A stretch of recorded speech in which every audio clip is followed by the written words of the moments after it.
भारत के कोहिनूर रतन टाटा का जाना देश को ही नहीं स्तब्ध किया, पूरी दुनिया को ही एक तरह से एक अनाथ छोड़ दिया। क्योंकि टाटा ने जिस तरह से न केवल भारत में बल्कि ब्रिटेन में जागुआर, आप याद करें, वहां के लोगों को रोजगार उसके जरिए मिले।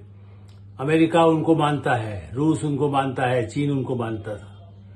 और ऐसे रतन टाटा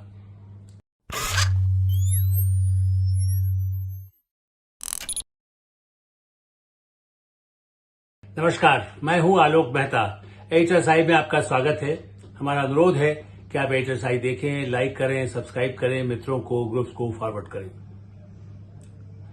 भारत के कोहिनूर रतन टाटा का जाना देश को ही नहीं स्तब्ध किया, पूरी दुनिया को ही एक तरह से एक अनाथ छोड़ दिया। क्योंकि टाटा ने जिस तरह से न केवल भारत में बल्कि ब्रिटेन में जागुआर, आप याद करें, वहां के लोगों को रोजगार उसके जरिए मिले। अमेरिका उनको मानता है, रूस उनको मानता है, चीन उनको मानता था। और ऐसे रतन टाटा, भारत रत्न की मांग अब हो रही है कि भारत रत्न उनको दिया जाए। हम सब सहमत हैं। सहते क्या है, पूरे देश के भारत रत्न उनके लिए छोटा, इसलिए मैंने कोहिनूर शब्द का इस्तेमाल किया।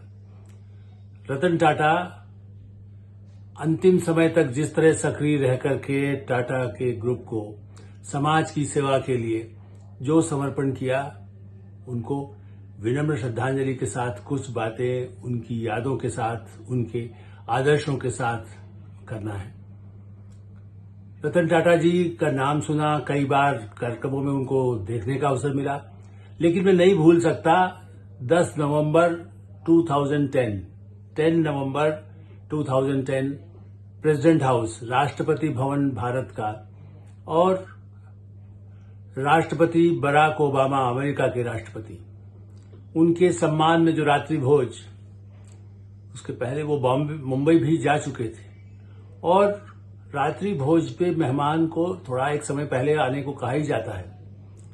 लेकिन मीडिया के नाते, और प्रतिभा पाटिल उस समय राष्ट्रपति भी थी, तो थोड़ा समय से पहले जैसे मैं पहुंचा, और 2 या 3 व्यक्ति ही सिर्फ पहुंचे थे, और श्री रतन टाटा वहां आए। और जहां प्रतीक्षा कक्ष आप कह सकते हैं, चूंकि और आगे मेहमान आने वाले थे, उसके बाद ही सब आगे जाकर के पीछे मुगल गार्डन में जो कार्यक्रम होना था रात्रि भोज का, तो श्री रतन टाटा से जो मेरी मुलाकात हुई, वो मेरे लिए जीवन की एक बड़ी उपलब्धि में कह सकता हूं। क्योंकि बराक ओबामा, उसके पहले मुझे रिपोर्ट मिली थी कि बराक ओबामा भी टाटा से इतने प्रभावित हुए, मुंबई के ताज होटल में उनको जब मालूम हुआ कि ये टाटा की जो नई कार बनाई है सिर्फ $2,500 में है। $2,500 उन्होंने मिशेल, जो उनकी पत्नी है ओबामा की, मिशेल ओबामा से कहा, ये वही व्यक्ति है महान जिन्होंने दुनिया में हवाई जहाज की सेवाओं को लिए किया। इनके परिवार की कितनी पृष्ठभूमि है, जमशेदजी टाटा के। उनके निस्वार्थ भाव से समाज के ट्रस्ट जितने अमेरिका में जो नहीं करता, यूरोप में नहीं करता, वो ये काम भारत में कर रहे हैं। इतने बड़े उद्योगपति होते हुए भी अपनी फैक्ट्री में नीचे से जाकर के किसी एम्प्लॉय का क्या दुख दर्द है वो भी सुनते हैं। और उसके बाद आपको याद है, जो छोटी कार बनाई गई, ठीक है, वो ज्यादा सफल हुई ना हुई वो अलग बात है। नैनो कार जो बनाई गई, उसका भी मिशेल ओबामा को दिखाया गया शाम को उसके बाद। तो वो इतना प्रसन्न रहे, उनके दूतावास के अधिकारियों ने, राजनयिकों ने मुझे बताया था। तो जब टाटा से मुलाकात हुई तो मैंने उनसे कहा कि आप इतना दुनिया भारत की तरफ देख रहा है, और आई एम टॉकिंग अबाउट 2010। ये सही है कि उसके पहले मैंने गुजरात के वाइब्रेंट गुजरात में भी उनको देखा हुआ था, तब उनसे उस तरह की बात करने का अवसर नहीं मिले। लेकिन चूंकि वहां 2 ही 3 व्यक्ति बैठे थे, मैं और हम दोनों ने परिचय किया, और उसके बाद जिस तरह से बातचीत हो रही थी, उससे मुझे लगा कि उनसे बात करके बहुत अच्छा रहेगा। और इसलिए जब मैंने भारत के भविष्य, उनकी दूरदर्शिता, कैसे सामाजिक मूल्यों को लेकर के समाज को आगे बढ़ाना, भारत को कैसे अगली शताब्दी में किस तरह से आगे बढ़ना है, प्रधानमंत्री नरेंद्र मोदी के विजन के लिए भी उन्होंने मदद किया ही था।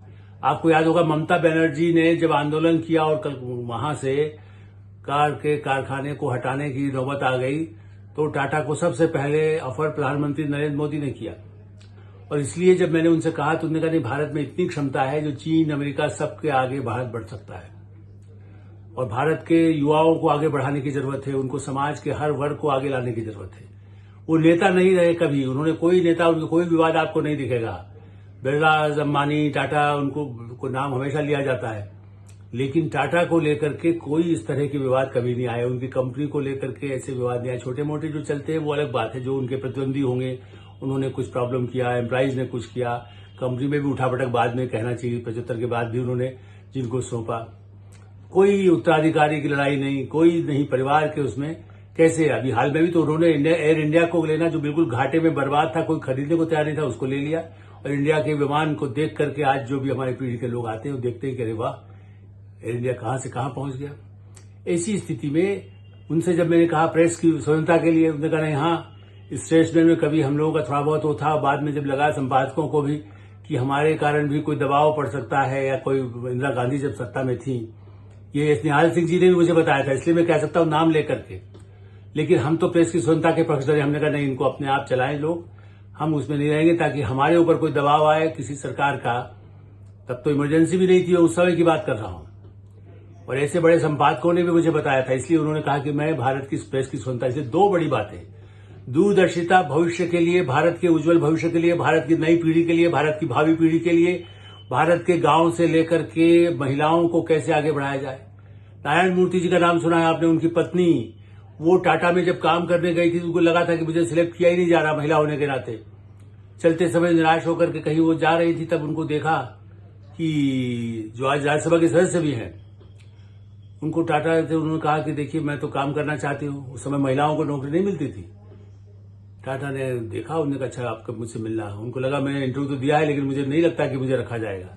लेकिन उनको टाटा ग्रुप ने रखा। रतन टाटा को लगा कि इनमें गुंजाइश है, और आज देखिए नारायण मूर्ति बने। आज वो दुनिया में जिस तरह से उनका भी नाम हुआ है, आज राज्यसभा के सदस्य उनको नामजद किया गया।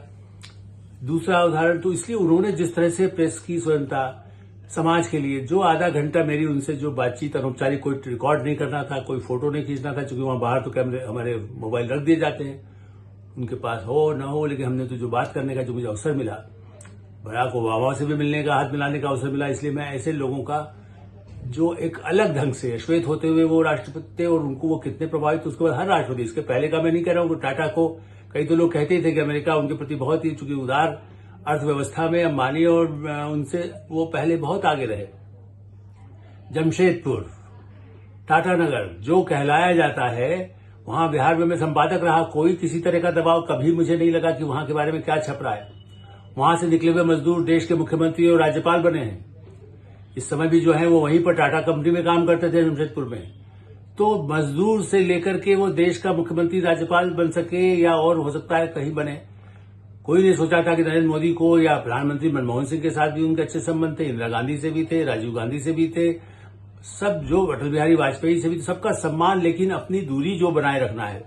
कहीं आपको कोई ऐसा नहीं मिला होगा जो ये कह सके कि उन्होंने किसी के लिए फेवर मांगा या किसी को फेवर उस तरह से दिया जिसके विवाद पैदा हो, राजनीतिक विवाद पैदा हो। कंपनियों को लेकर के जो विवाद, आपस की जो कंपनियां प्रतियोगिता में शामिल रहे, तो वो कंपनी के सीईओ जो दूसरा काम करते थे। तो परिवार और अपनी खुद के लिए जो कुछ उन्होंने किया, तो भारत का मैं कोहिनूर उनको कहता हूं कि कोहिनूर चाहे वहां छिन गया, लेकिन और जब मैं लंदन गया, जगवार का मैंने देखा वहां पर, बाद में मुझे वहीं के राजनयिकों ने, जो भारत में उच्चायुक्त पे कभी रह चुके थे, डिप्टी हाई कमिश्नर मार्क, उन्होंने मुझे कहा कि अरे टाटा यदि यहां से, बीच में उन्होंने कहा था कि उसके बाद हम वापस ले लेंगे, यहाँ जो स्थितियां कुछ गड़बड़ है, तो उनको ब्रिटिश सरकार ने कहा कि नहीं, आप जाएंगे तो हमारे इतने हजार एम्प्लॉइज, बेकार मजदूर बेकार हो जाएंगे, कृपया हम आपका पूरा सहयोग करेंगे। इससे आप अंदाज लगाए कि दुनिया में टाटा का कितना महत्व रहा है। यूरोप के में बड़े देश का नाम है, और भी कई कंट्रीज के साथ जो संबंध रहे हैं, भारत की कार, भारत के हवाई जहाज, भारत की और सेवाओं की जो आर्थिक प्रगति, हर क्षेत्र के लोगों को कहां क्या बढ़ सकता है, न उद्योग व्यापार में, शिक्षा में कहां हो सकता है। टाटा इंस्टीट्यूट जिस तरह से उन लोगों को, युवाओं को कैसे आगे बढ़ सकते हैं अच्छे अच्छे स्टडीज के लिए, चाहे सोशल स्टडीज हो, इकोनॉमिक स्टडीज हो, साइंटिफिक स्टडीज हो, उसके लिए जो रतन टाटा का योगदान है वो हमेशा, इसीलिए मैं कहता हूं कि वो गए नहीं है, अमर रहेंगे। टाटा का नाम कभी, जैसे जमशेद जी टाटा ने ही तो एयरलाइन सबसे पहले भारत में शुरू किया था। आज रतन टाटा के हाथ में सौंपा, विस्तारा शुरू किया, विस्तारा का भी उसमें मर्ज हो रहा है। तो मतलब देश की विमान सेवाएं कहीं पिछड़े नहीं, दुनिया में सबसे आगे रहें, उस तरह के विचार कोई सरकार हो उसके साथ तालमेल भी हो सके, समझौता न करें, किसी दबाव में न आए, भारत में अभिव्यक्ति की स्वतंत्रता भी रहे, उनको काम करने का मौका मिले। इसी तरह से गृह मंत्री अमित शाह एक बार टाटा समूह में जाकर के उनको कुछ जब डिस्कस करना था तो टाटा समूह के बारे में जानकारी जब मंत्रालय में आया, जो उन्होंने खुद ही बताया है। उन्होंने कहा कि जब हम गए तो सीईओ वगैरह होते हुए टाटा जरूर थे, मिले, नमस्कार हुआ, लेकिन सीईओ जब प्रेजेंटेशन देने लगे तो रतन टाटा ने कहा कि नहीं, मैं खुद, मैंने वो 75 वर्ष पार कर चुके, लेकिन उसके बाद भी उन्होंने खुद प्रेजेंटेशन दिया, बाकायदा खड़े होकर के 45 मिनट 1 घंटे गृह मंत्री अमित शाह के लिए। प्रधानमंत्री नरेंद्र मोदी का सम्मान मैंने उनको देखा है गुजरात जब जाते थे या प्रधानमंत्री बनने के बाद भी कई अवसरों पर। तो राजनेताओं के प्रति, सरकार के प्रति एक सम्मान, संबंधों में कूटनीतिक दुनिया के राजनयिक उनका कितना सम्मान, राजदूत कितना सम्मान करते वो मैंने देखा, विदेशों में जो भारत की ख्याति उसको देखा, और भारत के समान, भारत की हर चीज का कैसे आगे आर्थिक विकास हो सके, कैसे उसको प्रगति की तरफ बढ़ाया जा सके, सामाजिक आर्थिक रूप से, उसमें जो उनका योगदान है वो अमर रहेगा, बहुमूल्य है। और मैं इस पर अधिक कहने की स्थिति में नहीं हूं। मैं सोचता हूं कि उनके विचारों को बहुत कुछ दिन भर, कल से रात से कहा जा रहा है, लेकिन फिर भी एक विनम्र श्रद्धांजलि के साथ उनको नमन करते हुए उनकी आत्मा को शांति मिले, लेकिन उनसे देश के युवाओं को, उद्यमियों को, हर क्षेत्र के लोगों को, राजनयिकों को, सबको प्रेरणा मिल सके, यही मेरा निवेदन है, यही मेरी आशा है, मेरा यही अनुरोध है, मेरी यही प्रार्थना है। एडिटर साहिब में ही विराम देते हैं। आप एडिटर साहिब देखते रहें, लाइक करें, सब्सक्राइब करें, मित्रों को, ग्रुप्स को भेजें, अच्छे विचारों को अधिकाधिक लोगों तक पहुंचे, यही हमारी कामना है। धन्यवाद, नमस्कार।